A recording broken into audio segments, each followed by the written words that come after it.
Okay, hey guys, and welcome to my first video in a series on health, wellness, and cognition. And just to introduce myself briefly, I'm a former uranium enrichment lab manager and Team GB athlete. So, yeah, some of these topics are very important for, I would say, everyone, but in particular, when you're operating in highly secure environments and environments that reward physical and mental performance. So you might see here, actually, I put a book cover, Gödel Escher Bach. This is an interesting book. It's all about interconnectivity between disciplines. So, you know, mathematics, art, music, on the surface, three very separate disciplines. But this is an award-winning and very interesting and complex book which argues that individual neurons in the brain come together to form a coherent mind. So being well-rounded, all of these things are connected. And how do we become a well-rounded and healthy individual? Focusing on a lot of different things together rather than, maybe specializing in one particular thing. So I'm doing this video in a little bit of a presentation style, PowerPoint presentation. So let's see how it goes. Health, well-being, all connected. So there's a lot of these things which, you'll see these things in very popular self-help books.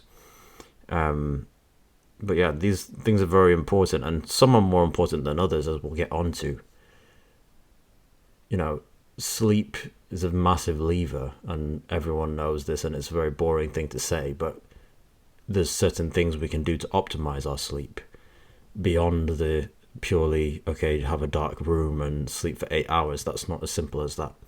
A lot of these disciplines, they are more complex, and the truth, as you get into it and start to do more and more research and maybe review the latest scientific papers, things get more complicated. Yes, there's some simple things that we can do, but we should always strive to know as much as we can, and also try out things for ourselves and see what works for our own bodies. So on that vein, also breathing. We take this for granted. How do we breathe properly? And also the air that we breathe definitely has a knock-on impact to our thinking. If we live in a place with very bad air quality, we won't be able to think clearly. There's things that we can do to fix this, but it's not easy. Diet and supplementation is a big lever on health and wellness, as we all know. Movement, the most important lever in my opinion, other than sleep. How we move, the exercise that we do, and beyond that, that we need to have a strong posterior chain dominance. We need to do sports and physical activity that really emphasize that. So these are some of the topics that we're going to get onto in the following videos.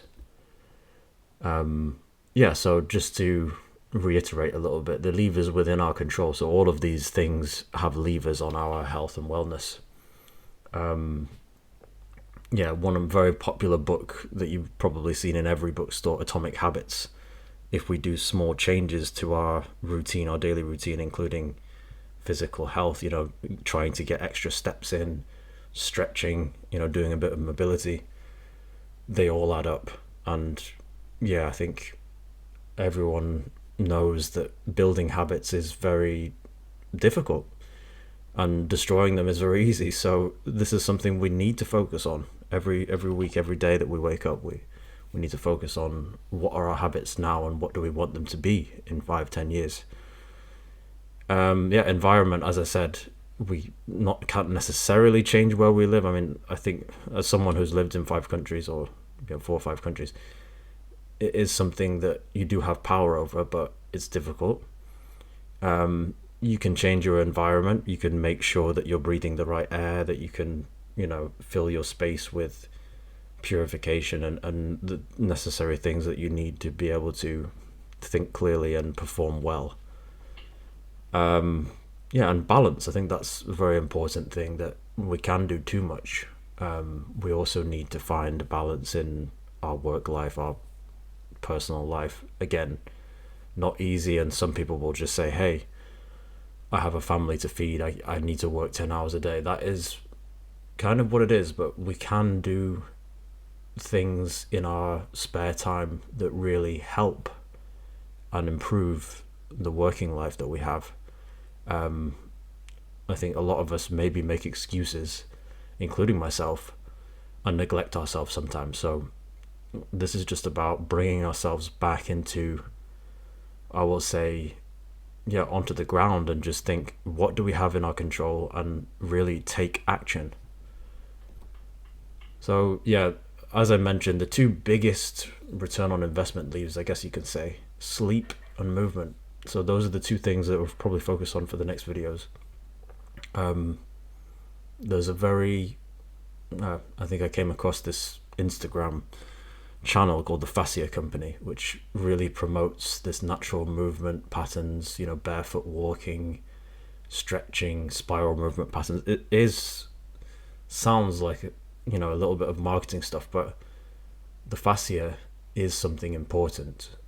It's connective tissue throughout the body that we do need to think about, and also do natural things that over many thousands of years of our evolution we maybe forgot to do, or don't have time to do in our daily life now.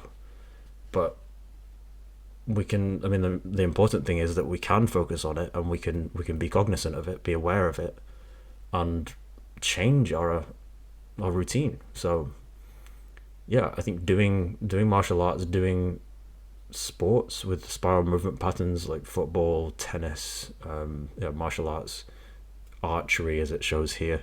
There's many examples of where we can restore this kind of movement pattern, which we need to be not necessarily attractive, but to be able to move and feel good, and be healthy at the end of the day. So thanks for watching the video.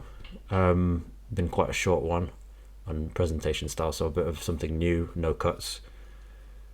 Please like and comment, and I'll be interested to hear your thoughts. I think the next couple of videos I'll focus on specifically cognition, because that's been an area, obviously, for work, for everyone really.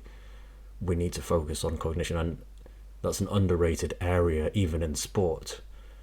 For example, in tennis, you're the way the speed that your mind works actually helps you to perform well. That's proven. And then strength and conditioning for sports. So that's underlying all sports. So I was a Team GB powerlifter, and strength and power, and to a secondary extent, bodybuilding is very important, and the foundation for all of sports, and, in my opinion, health and wellness. So I'm just going to leave a final note on the end of the video, which is this book called Range: Why Generalists Triumphed in a Specialized World. There's a very good anecdote in there, which is talking about how Roger Federer, very famous, one of the best tennis players of all time, and he started tennis quite late. He was doing football and other things when he was younger, and it just proves, I think this book kind of proves through many examples, how someone from an adjacent field, for example, comes in and applies ideas. So not just from a physical point of view, but maybe someone who's never worked in biology sees something from another field and applies that thinking to revolutionize the field. It does happen. And I think as people, we do get bored, and changing and really becoming a generalist, it maybe sounds like, oh, that won't pay dividends in whatever career that I'm doing, but in the long run, I truly believe it will. So becoming a well-rounded individual, that's really what the next videos will focus on, and not only for the benefit of my subscribers, but also for myself. I want to reflect on these videos after a few years, let's say. So thank you. Please like, comment and subscribe, and thanks for watching. Bye.